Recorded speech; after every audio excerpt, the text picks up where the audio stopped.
राधे राधे। प्रेमानंद जी के चैनल में आपका स्वागत है। किसी कुसंगी अधर्मी का अन्न खा लेता है या उससे मित्रता करके उसका संभाषण आदि स्वीकार करता है या मानसिक चिंतन करने लगता है, ये बड़ा कुसंग है। वृत्ति का कुसंग, व्यक्ति का कुसंग, आहार का कुसंग, दृश्य का कुसंग, ये हमें मार्ग से भ्रष्ट कर देता है। बहुत सावधान। अभक्त संगो देहोत्थो वाचिको मानसस तथा त्रिविधोपि परित्याजो भक्ति कामनाय बुधई। जिसे विशुद्ध प्रेम लक्षणा भक्ति की कामना है, ऐसे बुद्धिमान उपासक को चाहिए कि देहोत्थ शरीर से, वाचिको वाणी से, मानसस तथा मन से भी अभक्त का संग न करे, अभक्त की चर्चा भी ना करे। अरे वो अमुक ऐसा, बिल्कुल नहीं। चर्चा होने लगे कान में अंगुली डाल लो। अभक्त की चर्चा सुनने मात्र से सुकृत नष्ट हो जाते हैं, मन मलिन हो जाता है। पर निंदा के सुने ते किए ते दोनों बराबर हैं। आवत नहीं कछु हाथ, मूर्ख पर्वत पाप को ले चल अपने साथ। उपासक को चाहिए कि अभक्त पुरुष की वाणी से चर्चा भी ना करे। और ये बहुतायत है। जहां चार साधक बैठेंगे तो अपने में गुणाभिमान करके किसी साधक के न्यून आचरणों की चर्चा करने लगेंगे। ये बहुत हानिकारक है। परदोष दर्शन, परदोष वार्ता, ये साधक के साधन को चाट जाती है, उसको पता भी नहीं चलता और वो खाली होकर फिर विषयों का चिंतन करने लगता है। मन से भी उसका चिंतन न करे। अमुक जो है ऐसा ऐसा ऐसा कर रहा है, वो ऐसा उत्तम साधक नहीं, ऐसा क्यों बोले? वो नहीं है इसलिए चिंतन करे। तो तुमने क्रिया देखी, अंदर कारण तत्व तो नहीं देखा कि उसमें हमारा आराध्य देव बैठा हुआ है। ये क्रूरापि पापिनो न च सताम संभाष्य दृश्यासे सर्वानुवस्तुतया निरीक्ष परम स्वाराध्य बुद्धिर्मम। मेरे आराध्य देव वहां बैठे हुए हैं। बाहरी क्रियाएं तो हमको बाहरी क्रियाओं से कोई लेना देना नहीं। हम मन से चिंतन न करें, वाणी से चर्चा न करें और शरीर से संग न करें। खान पान तो कीजिए रसिक मंडली माही, जिनके और उपासना तहां उचित द्रुनाए। फिर वो तो अभक्त है, उसके संग खान पान, हंसी मजाक, बातचीत, बैठना उठना, ऐसा बिल्कुल नहीं। ये व्यक्ति और आजकल यंत्र है मोबाइल, इसमें भी जैसे संसार में गुण अवगुण युक्त सब कुछ है।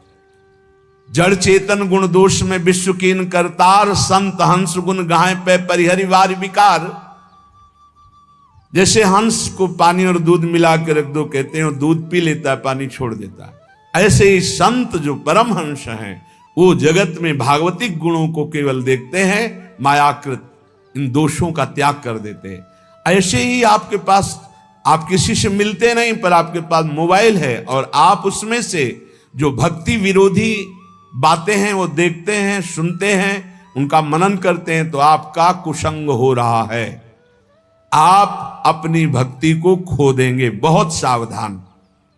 कायिकः काय संबंधात्, शरीर के संबंधी कोई भी हो, अगर वो भगवत विमुख हैं, भगवत विमुख उपदेश करते हैं, भगवत विमुख चेष्टा करते हैं, हमें बिल्कुल उस संबंध को नहीं मानना है, क्योंकि हमें इस जन्म में श्यामा श्याम की प्राप्ति करनी है। प्रहलाद जी हाथ जोड़कर साष्टांग दंडवत करके खड़े हुए, पिताश्री कहकर सम्मान से बोलते थे। जब हरि की निंदा करने लगे हिरण्यकश्यप, प्रहलाद जी ने दैत्यराज कह के बाद, अब नहीं, जाके प्रिय न राम वेदे ही तजिए ताहि कोटि बैरिशम यद्यप परम स्नेही। भरत जी माता कैकेयी को साष्टांग प्रणाम करते।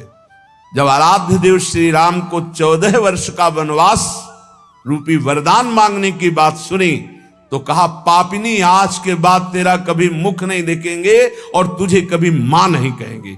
जीवन में भरत जी ने मां नहीं कहा। यहां कह रहे कायिकः काय संबंधात्,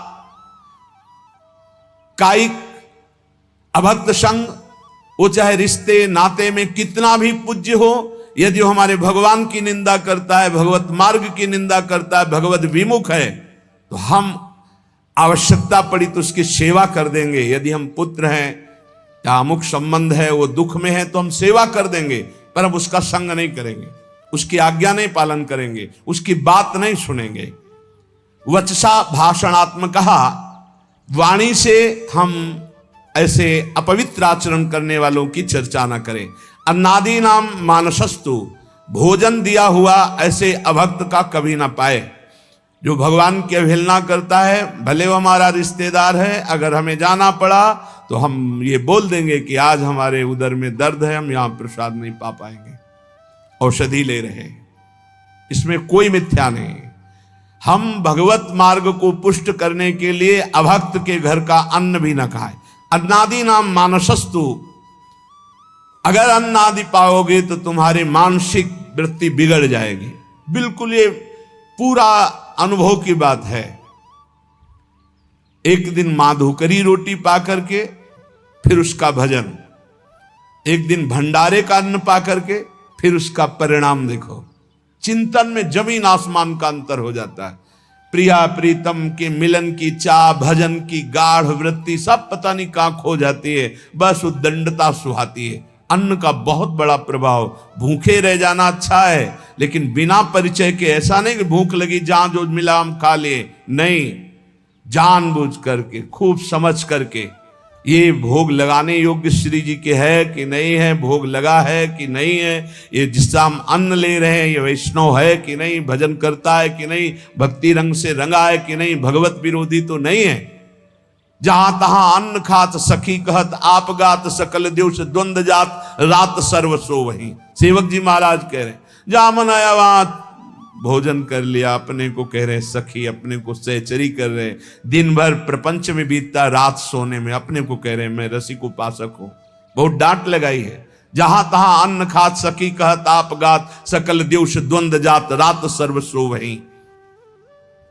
इसलिए अभक्त का शारीरिक मानसिक वाचिक त्याग करके भक्तों का संग करे। भक्तों की पहचान कैसे हम जाने कि इनका संग करना चाहिए? तो बोले अप्रेक्ष क्लम आत्मनो विदधति प्रीत्या परेशाम प्रियम लज्जन्ते दुरितोद्गमा दिव निज स्तोत्रानुबंधादपि विद्या वित्त कुलादभिश्च यदमि यान्ति क्रमान्नमृतां रम्या कापि शतां यं विजयते नैसर्ग की प्रक्रिया। संत जन किसे कहते हैं? बोले जो निरंतर अपनी चित्त वृत्ति को प्रभु में लगाए होते हैं। संत की सबसे पहली पहचान अव्यावृत भजनात्, अखंड भजन, श्रम रहित, कोई मेहनत नहीं करनी पड़ रही, उसका स्वभाव है, उनका स्वभाव है भगवत चिंतन करना। याजु पर्यो में सहज स्वभाव, श्री हरिवंश नाम रस जाओ, ये स्वभाव पड़ गया है, स्वाद मिल गया है नाम का, स्मरण का। संत की सबसे बड़ी पहचान है हर समय वो निरंतर अविरत तैल धारावत अपने इष्ट के चिंतन में। मुखाकृति देखते ही पता चल जाता है बहिर्मुख है या अंतर्मुख है, ये श्री जी के चिंतन में या संसार के चिंतन में। ये तो बहुत छोटे छोटे साधकों को पता चल जाता है जो ठीक से साधना करते हैं। दूसरा, संत की पहचान दूसरे के क्लेश को देखकर तत्काल द्रवित हो जाना और उसकी दुख निवृत्ति के लिए तत्पर हो जाना। पर दुख द्रवई सुसंत पुनीता, दूसरे के दुख निवृत्ति के लिए तत्पर हो। हे भगवान, कैसे मैं इसका दुख दूर करूं, क्या करूं? अब उसके पास कोई उपाय नहीं तो सीधे भगवान से प्रार्थना, हे नाथ इसके दुख को दूर करो, प्रभु आप कृपा करो, मुझे प्रेरणा करो, मैं कैसे इसके दुख को दूर करूं, कैसे सुखी हो पावे। ये संत सरल चित जगत हित जान स्वभाव सनेह। उनका स्वभाव ही होता है जगत हित, दूसरे का प्रिय कार्य करने में बिल्कुल लज्जा ना आना, चाहे वो शौच धोना पड़े, चाहे वो कुछ भी कार्य हो, लज्जा संकोच छोड़ करके अपनी परवाह न करके दूसरे के दुख की निवृत्ति के लिए पूरा प्राण अर्पित करके तत्पर हो जाना, ये संतों का स्वभाव होता है। पहला अखंड स्मृति, दूसरा परहित परोपकार। किसी भी जीव को किसी भी तरह का दुख उसके द्वारा पहुंच ही नहीं सकता। संत का वचन, संत की चेष्टा, संत का संकल्प मंगलकारी होता है। साधु ते होए न कारज हानि। किसी भी तरह का चाहे वो वाचिक ही क्यों ना हो, संत के कभी ऐसे वचन नहीं निकलते कि दूसरे के हृदय में जाके पीड़ा पहुंचा दे। नहीं, संत के हृदय से निकले हुए वचन तो ऐसे होते हैं दूसरे के हृदय में आनंद वर्धन करने वाले। परुख वचन, कठोर वचन ये संत के वाणी से निकल ही नहीं सकते, क्योंकि वहां निरंतर भगवत स्मृति चल रही। शरीर से ऐसी चेष्टा ही नहीं हो सकती। तो जिसे भगवत मार्ग में चलना है तो इसको आदर्श मानकर स्वीकार करना। पहला अखंड स्मृति, हम हर समय भगवान के स्मरण में, प्रिया प्रीतम के नाम स्मरण में लगे रहें। दूसरा, किसी को भी दुख न पहुंचावे। ये जो अंडा मांस मछली ये सब खाते हैं, इनकी बड़ी दुर्गति होने वाली है। ये ना समझें कि हम परम स्वतंत्र हैं, जो चाहे कर ले। नहीं नहीं नहीं, यहां एक सेकंड का भी हिसाब मिलेगा आपको, एक सेकंड का भी। जब से आपकी शुद्धि हुई और जब आप बेशुद्ध होंगे, मरेंगे, उस समय तक का पूरा रजिस्टर आपका है, आपके साथ है। जय श्री हरिवंश नरक गति दुर्भर यम द्वारे कटियत नख छिके। एक छोटी सी क्रिया का भी हिसाब है, आप मनमानी ना सोचे। मांडव्य ऋषि ने तितली की गुदा में कांटा डाल के छोड़ दिया था, तो उनकी गुदा में सूली डाली गई, सूली, और वो काट दी गई, निकली नहीं। अनि मांडव्य नाम पड़ा। वही धर्मराज जी को जाके साप दिए तो विदुर जी के रूप में धर्मराज जी अवतरित हुए। एक इतने बड़े ब्रह्म ऋषि तपस्वी तितली की गुदा में कांटा डाले, उसको नहीं मिटा पाए, और उनकी गुदा में सूली पड़ी रही, आज भी पड़ी है। और आप उबाल उबाल के खा रहे हो, काट करके खा रहे हो, तो आपकी दुर्गति क्या होगी? सावधान हो जाए। सबसे प्रार्थना है, यदि जीवन अपना मंगलमय आनंदमय करना चाहते हो तो मदिरापान करना, मांस खाना, अंडा खाना, मछली खाना, ये जीव जंतुओं को भून कर उबाल कर खाना बंद कर दो। नहीं, नरक में भुने जाओगे, और यहां भी भुनोगे। वीआईपी कार में आग लगेगी और पूरे के पूरे परिवार सहित भुन जाओगे। जो बहुत स्वाद ले रहे हो ना, ऐसे चीखोगे, कोई खोलने वाला नहीं मिलेगा, क्योंकि वो तार बंद हो जाएंगे जिनसे बटन से खुलता है। तुमने भूंजा है ना, तो तुम्हें काल भूंजेगा उसी कार में। बड़े रौब से चल रहे, कई करोड़ की कार है, उसी में भूंज जाओगे।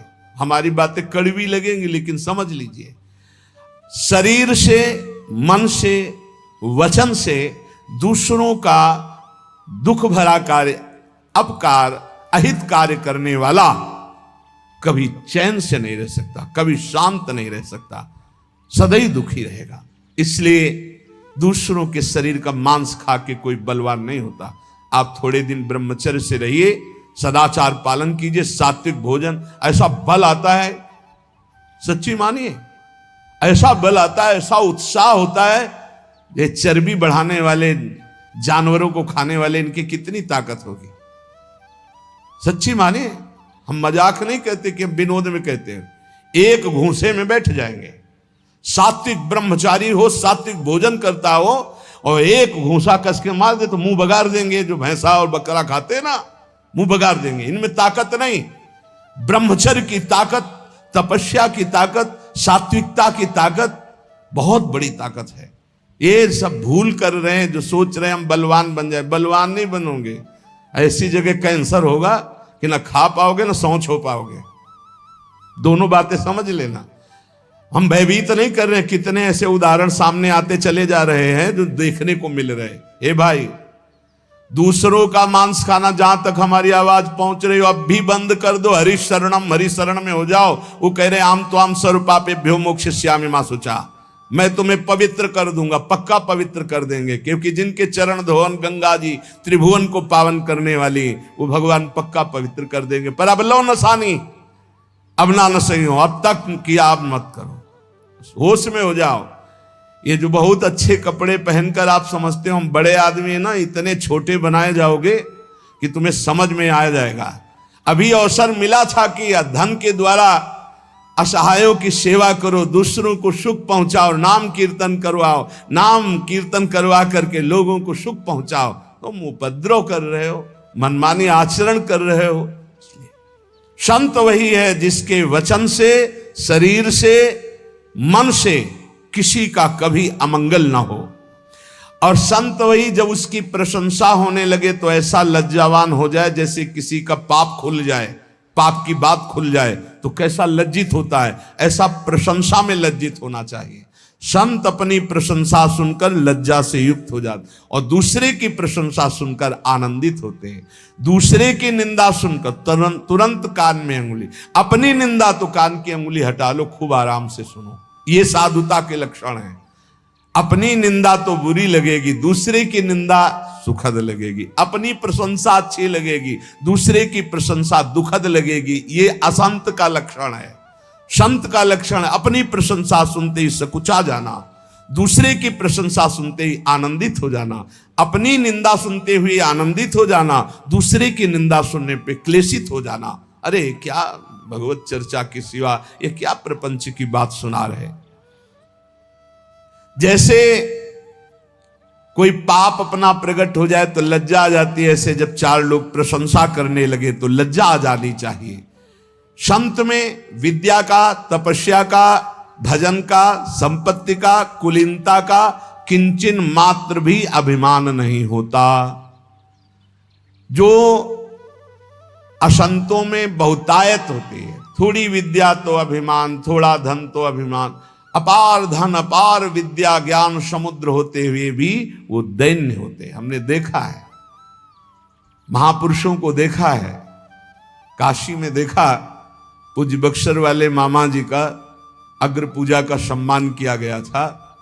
एक से एक विद्वान पूज्य मामा जी का पूजन, उनके विषय मामा जी सबसे पीछे बैठे रहे। जानकी जी को अपनी बहन मानते थे, इसलिए उनको सब जगत मामा कहते। जब वो बोलने को हुए तो दैन्यता की झड़ी लगा दी।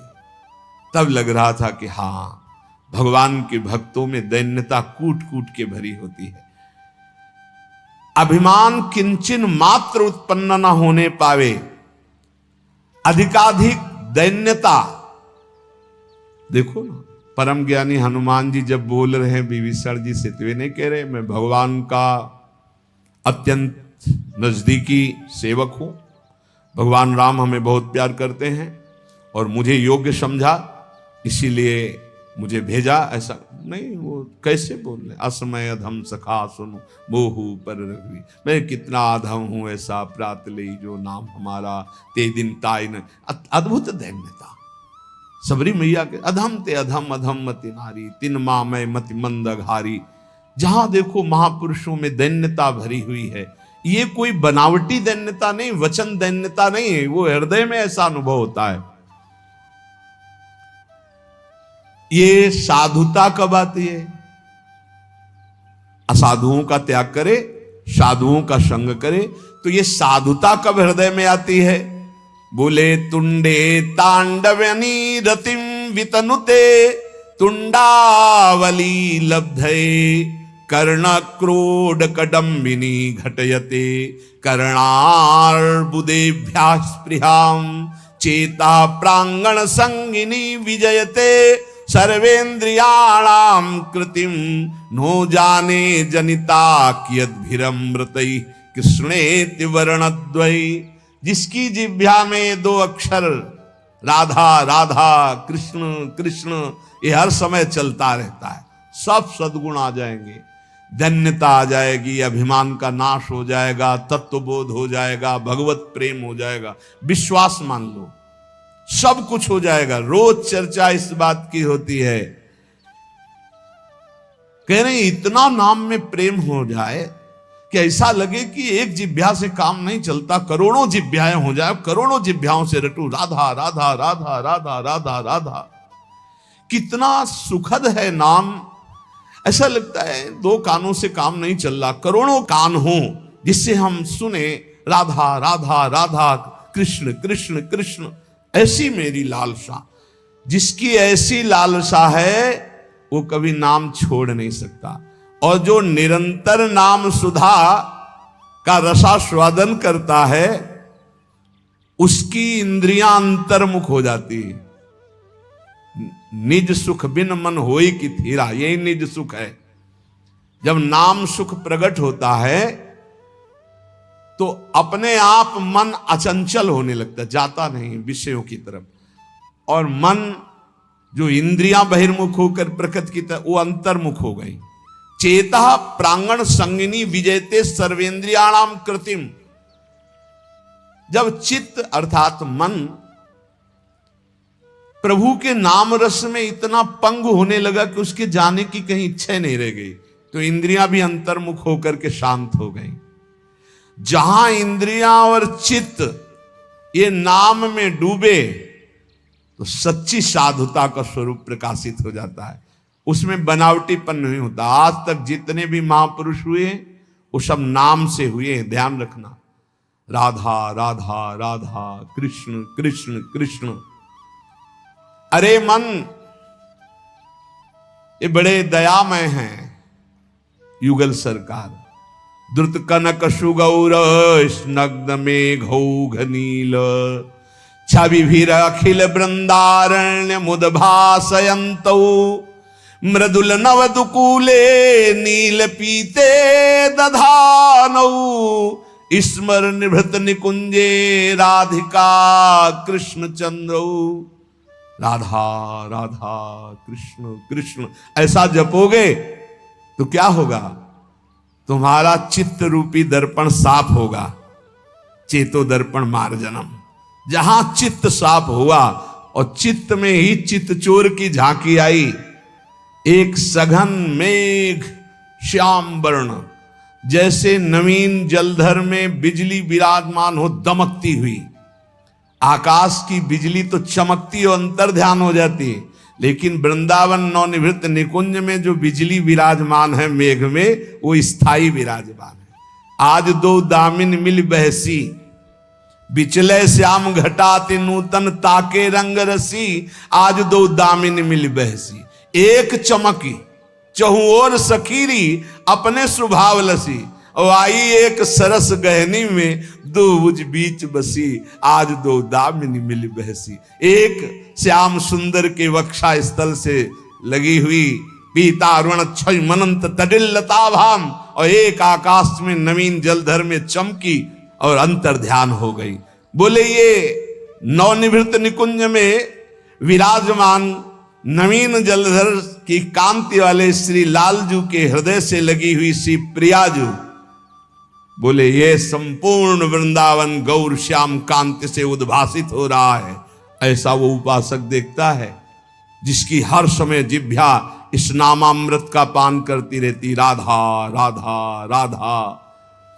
नीलांबर पीतांबर धारी नवनिवृत्त निकुंज में विराजमान श्री युगल सरकार की, परसों कह रहे थे लाइव दर्शन होता भाई। यहां हमारे प्रभु ऐसे नहीं कि आए और दर्शन दिए और चले गए, ऐसा नहीं होता। ये वृंदावन धाम है, जी नहीं सकते उपासक। रही न सकत पल पलकन अंतर, जैसे जलते मीन। तो क्या करते हैं? सीधे ऐसी सामर्थ्य प्रदान करते हैं, हृदय नेत्र खुलते हैं और प्रतिपल छिन छिन बिहरत संग, छिन छिन निरखत प्रेम भरी, छिन जस कहता भंग। ये जो कृपा हरिवंश की सदा सदा के लिए वो श्यामा श्याम के संग हो जाता है। हर समय जिह्वा से निरंतर नाम जपते हुए हमारे नेत्रों में श्यामा श्याम क्यों प्रकाशित नहीं होते? क्योंकि कोई न कोई अन्य अभिलाषा भी है। विवेक के द्वारा उसको त्याग दो, नहीं तो हमारे प्रभु पहले वही भोग तुम्हें देंगे जो तुम आशा कर रहे हो। विभीषण जी आए तो सबसे पहला कार्य रघुनाथ जी ने समुद्र का जल मंगवाया और राज तिलक किया। और विभीषण जी ने स्वीकार किया, उर कछु प्रथम वासना रही। ये जो अन्य अभिलाषा है, ये देख लो अपने अंदर, जल्दी जल्दी इसको ऑपरेशन करो, विवेक के द्वारा निकाल कर बाहर कर दो। यदि आपसे नहीं हो रहा है तो गुरुजनों से निवेदन करो, डॉक्टर हैं वो, सदगुरु वैद्य वचन विश्वास करो, उनकी आज्ञा का पालन करो तो तत्काल उस वासना का नाश हो जाएगा। ऐसा नहीं हो रहा तो सबसे बड़े वैद्य हैं श्री श्यामाजू, श्री लालजू। प्रियालाल से प्रार्थना करो रो के, प्रभु मेरी इस वासना की कभी पूर्ति मत करना, इसको नाश कर दो प्रभु। यदि मैं बार बार आपसे विमुख कोई वस्तु, व्यक्ति, पदार्थ, स्थान चाहूं तो नाथ मेरी इस वासना को नष्ट कर देना, कभी पूर्ण मत करना। अगर अन्य अभिलाषा बनी रही, यहां तक कि मोक्ष की भी अभिलाषा, तो हमारे श्यामा श्याम से प्रेम में बाधा पहुंच जाएगी। इसीलिए अन्य अभिलाषिता शून्यम ज्ञान कर्माद्यनावृतम अनुकूलेन कृष्णानुशीलनम भक्ति रुत्तमा। प्रेम पूर्वक श्यामा श्याम का भजन करना, कोई भी आचरण उनके प्रतिकूल ना हो। प्रतिकूलस्य विसर्जनम अनुकूलेन कृष्णानुशीलनम। अनुकूल रसिकों की आज्ञा, शास्त्राज्ञा के अनुसार ये अनुकूल होता है, उसके थोड़ा भी मनमानी करना प्रतिकूल हो जाता है। किसी भी प्रकार की कोई अभिलाषा अन्य ना हो, यहां तक कि ब्रह्म ज्ञान की भी इच्छा ना हो, मोक्ष की भी अभिलाषा ना हो। बस जैसे भाई जी महाराज कहते हैं कि हे भगवान मुझे बुद्धिहीन बना दो, सब मांगते हैं कि बुद्धिमान बना दो, भाई जी महाराज कह रहे मुझे बुद्धिहीन बना दो, ये बुद्धि, बस इतनी बात हो मेरे श्यामा श्याम, मेरे प्रिया प्रिय, इतनी समझ रह जाए और सब बुद्धि खत्म हो जाए। जैसे कहते हैं कोई समझे या ना समझे, सबसे हमारी समझ भली, ठाकुर नंद किशोर हमारे, ठाकुराइन ब्रशुभान, बस इतना रह जाए, बस इसके आगे सब खत्म हो जाए, ना हमें कोई ज्ञान रह जाए, ना कोई चाह रह जाए, ऐसी स्थिति शून्य। अन्याभिलाषिता शून्यम ज्ञान कर्माद्यनावृतम।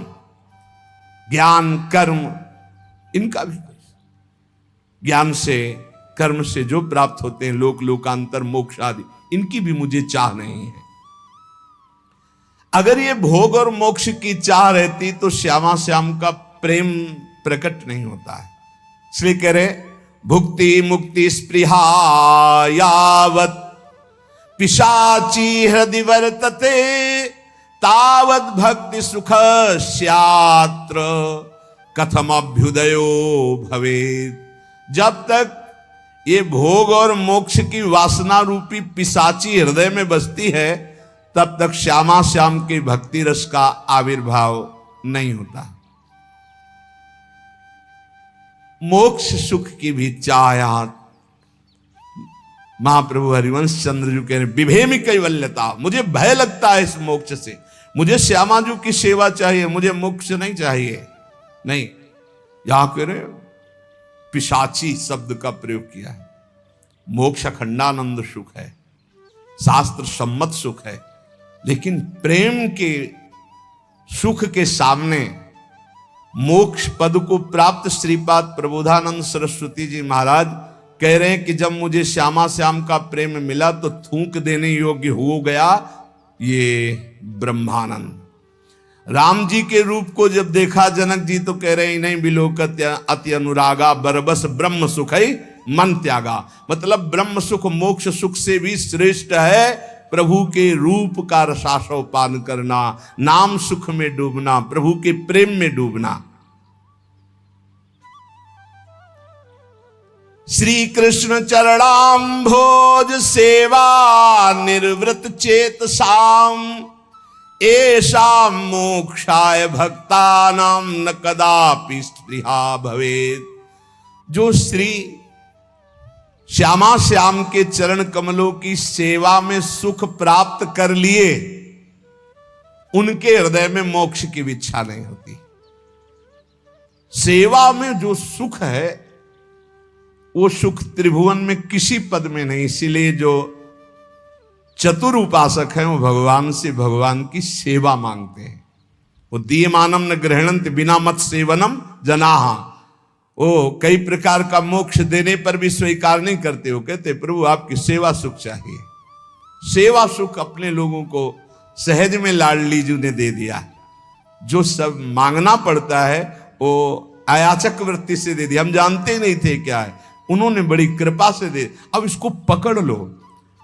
मंगला से लेकर शयन तक, शयन से लेकर मंगला तक आठों पहर अपने श्यामा श्याम की सेवा में, इससे बड़ा कोई सुख नहीं।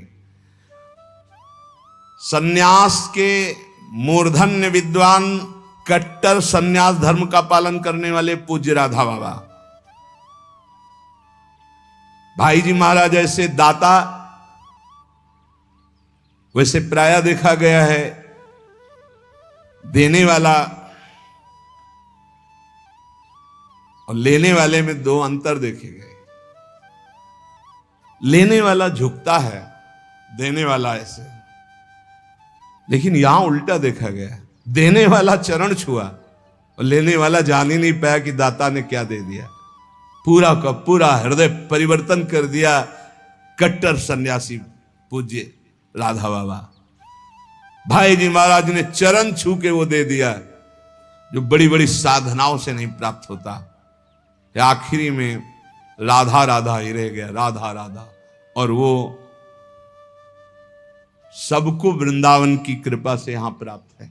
राधा राधा यहां तो वायु में भी हो रहा, पत्ते पत्ते में। यही है राधा बाबा भाई जी महाराज, यही विराजमान है, यही घर है।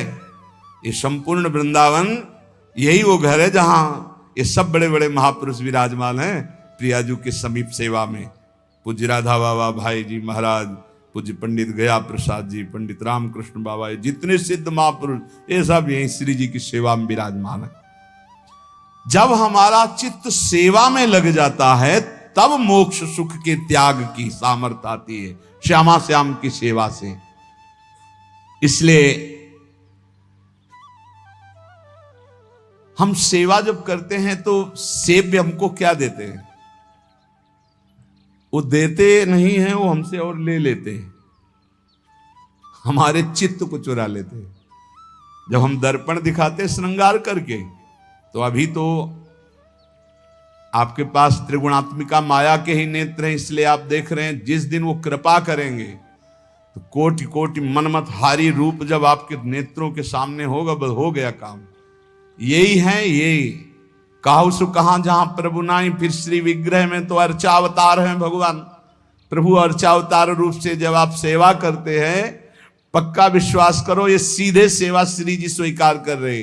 और जिस दिन वो करुणा करेंगे, अपना रूप प्रकाशित करेंगे, देखो माई सुंदरता की सीमा, उसी दिन तुम्हारा चित्त हो जाएगा, खत्म खेल हो जाएगा, फिर कोई अभिलाषा रह ही नहीं जाएगी। इसलिए इनकी दासता में बहुत बड़ा सुख है। और दासता में कभी चिंता नहीं होती कि मेरा कल्याण होगा कि नहीं।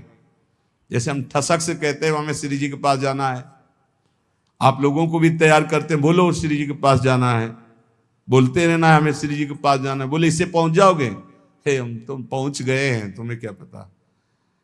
कहां बैठे हो? वृंदावन धाम में। और इसका प्रभाव जानते हो क्या है? यद्गत्वा न निवर्तन्ते तद्धाम परमम्मम।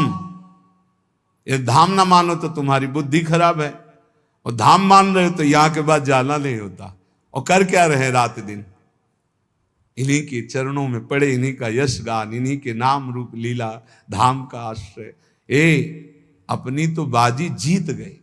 नागरी दासी जन्म जितायो, बलिहारी बलिहारी, हमारी सब ही बात सुधारी, कृपा करी श्री कुंज बिहारी और श्री कुंज बिहारी। बहुत बड़ी कृपा हो गई बिहारी बिहारी जो कि हमें धाम मिल गया। राखे अपने वृंदावन मां, जीठा रूप उजारी, नित्य के लिए आनंद खंडित, रसिक संग सुखकारी, कले कलेश न व्यापे एठा, ए ठौर विश्व ते न्यारी, नागरी दासी जन्म जितायो बलिहारी बलिहारी, हमारी सब ही बात। हर समय मन नाचता रहता है। अब आपका कुढ़ता रहता है तो आप देखो, श्री जी से बिलग रहकर तो